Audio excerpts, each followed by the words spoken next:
Seguimos en Alerta Spoiler. Hablábamos recién de algunos anuncios por parte del gobernador de la provincia de Buenos Aires y aparecía la policía bonaerense detrás.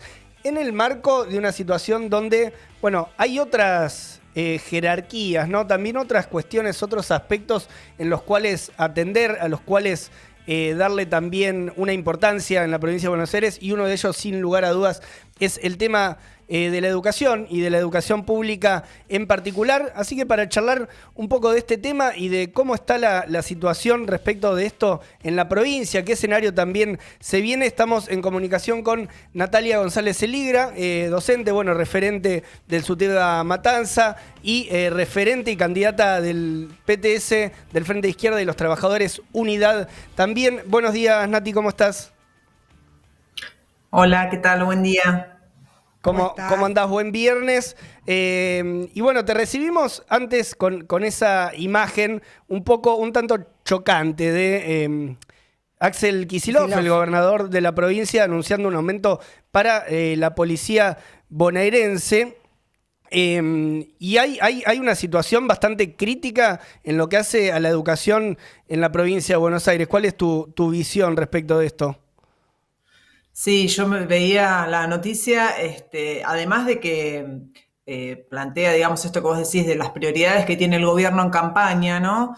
Esos mismos policías son los policías que persiguen y hostigan a nuestros pibes en los barrios. Entonces, bueno, realmente genera mucha bronca, pero también desnudó una realidad la Ujú. elección, ¿no? En la provincia de Buenos Aires, porque el voto castigo, por lo que nosotros pudimos ver con las familias de nuestros alumnos y todo, muchas familias estaban muy desilusionadas, digamos, y decepcionadas con el gobierno en relación a lo que fue la política educativa, ¿no? Creo que fue un tema importante que va a serlo también de acá en adelante. Vos fíjate que cuando se decretó el cierre, digamos, de las escuelas, obviamente por una decisión sanitaria correcta en su momento, se decretó la educación virtual, pero el gobierno no tomó ninguna medida para garantizarla.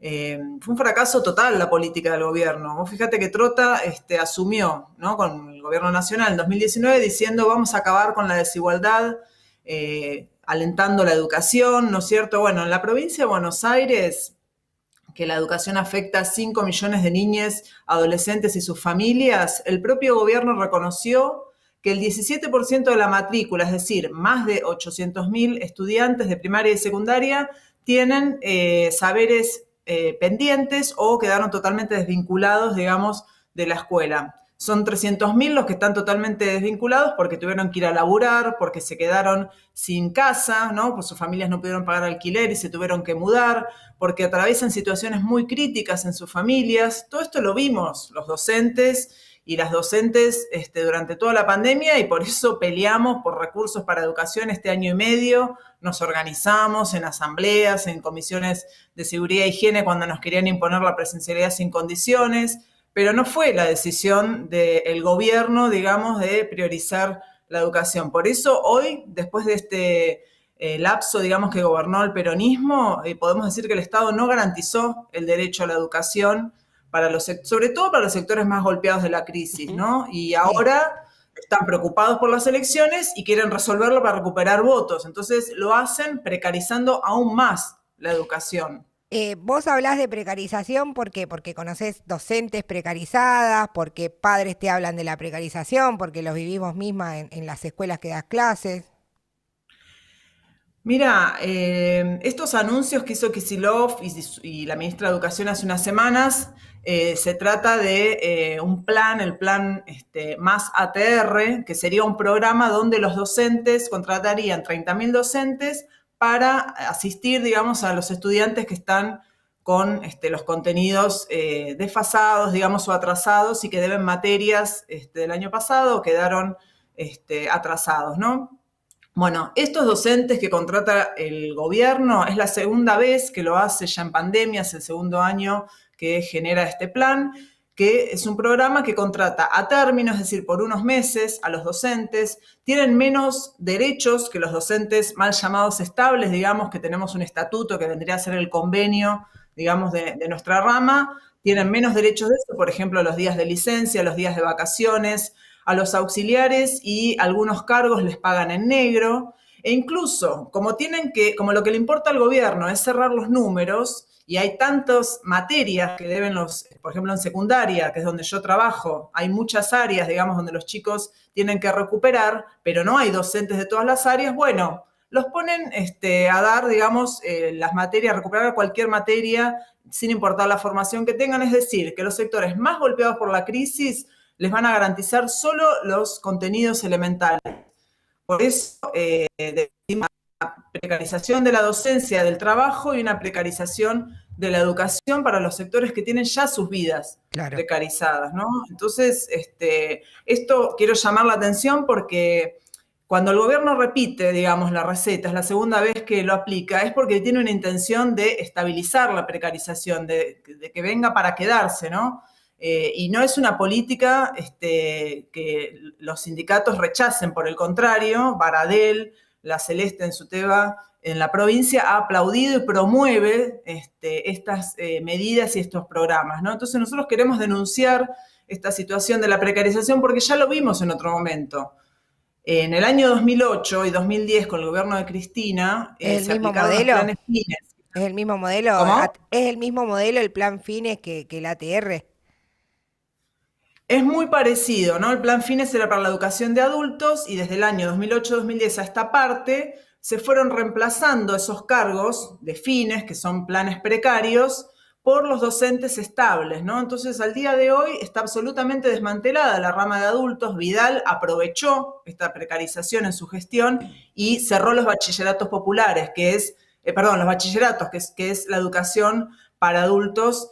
Y ahora hay 5.000 docentes en la provincia de Buenos Aires que corren riesgo de perder su trabajo porque no los titularizaron, es decir, no son estables y tienen la amenaza, digamos, de perder su trabajo. Entonces, la precarización es muy importante, digamos, que la visibilicemos, que la denunciemos, que nos planteemos para que no avance, porque es la antesala para después, como vimos este ejemplo que te daba de los Fines con Vidal, para que avance la derecha, que estos días, ustedes también lo están expresando, vemos que los empresarios están pidiendo a gritos, en el coloquio de IDEA, ¿no?, la contrarreforma laboral, y que tienen también sus exponentes políticos, ¿no? O sea, lo vimos en las PASO, en las escuelas se discutía mucho Randazzo, por ejemplo, que planteaba que eliminar el derecho a huelga, o directamente hablar de una reforma educativa, como fue el caso de Spert y de Juntos, ¿no?, que tienen una ofensiva contra la educación. Por eso nos parece muy importante desenmascarar que el propio gobierno habilita, a pesar de decir que estar en contra de la reforma laboral, habilita la precarización en educación.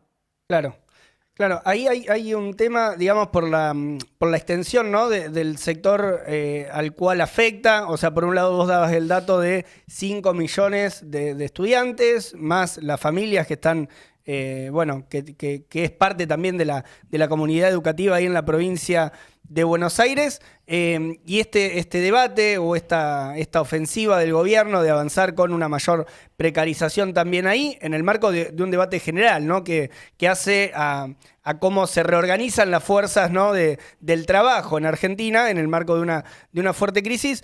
Y dos preguntas en este sentido. Una, ¿cómo viene actuando quienes dirigen los sindicatos, ¿no?, fundamentalmente ahí el SUTEBA, y por otro lado, qué propuestas o qué visión, qué alternativa desde la izquierda? Vos también sos candidata del Frente Izquierda y de los Trabajadores Unidad.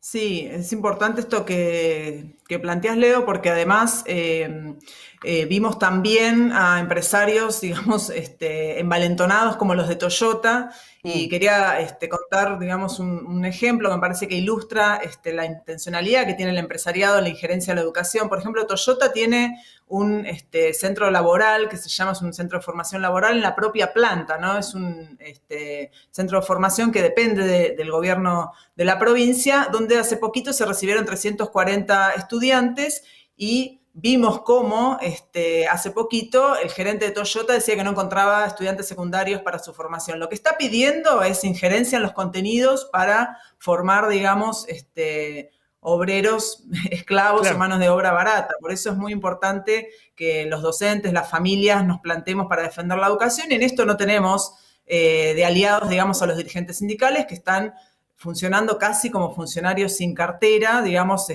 llamando a apoyar con todo el gobierno, invitando a los funcionarios a sus actos y aplaudiendo todas las medidas que toma el gobierno. Por eso, desde la izquierda, que hemos recuperado algunas seccionales del SUTEBA en la provincia, los SUTEBAs multicolor, y tenemos fuerte oposición en otras, llamamos obviamente a enfrentar esta precarización y estamos organizados en los sindicatos peleando desde las escuelas, ¿no? Y también con aliados, digamos, al Frente de Izquierda, que venimos levantando este planteo que ya desarrolló Nicolás del Caño en todos los lugares, digamos, donde tiene la posibilidad, que es el reparto de las horas de trabajo. En educación también estamos planteando esto como una medida elemental, ¿no? O sea, si nosotros conquistamos con nuestra lucha, que obviamente es una pelea muy fuerte que tenemos que dar, el aumento del presupuesto educativo en base a dejar de pagar la deuda, y de esta manera poder invertir recursos en educación, podemos distribuir las horas de trabajo, es decir, alivianar la sobrecarga laboral a los docentes estables, que estamos súper cargados con 2 y 3 cargos,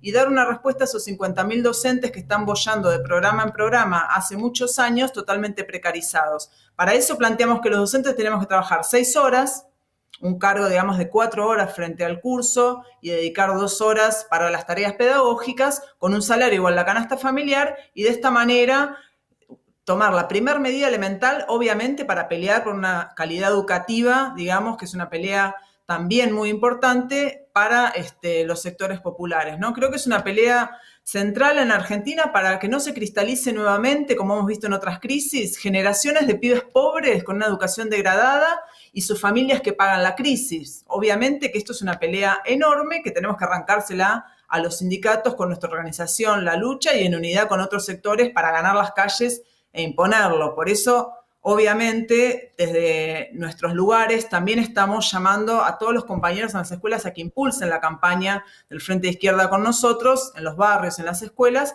porque no da lo mismo si en esta etapa tenemos diputados que defiendan en el Congreso nuestros intereses, que se planten contra los presupuestos de ajuste, que se planten contra la reforma laboral, contra los pagos al FMI, y que banquen nuestra lucha en las calles, ¿no? Creo que si fortalecemos esa perspectiva estamos mejor para dar esta pelea por el futuro de nuestros pibes y por una educación, digamos, de calidad, que es lo mínimo que se merece el pueblo trabajador.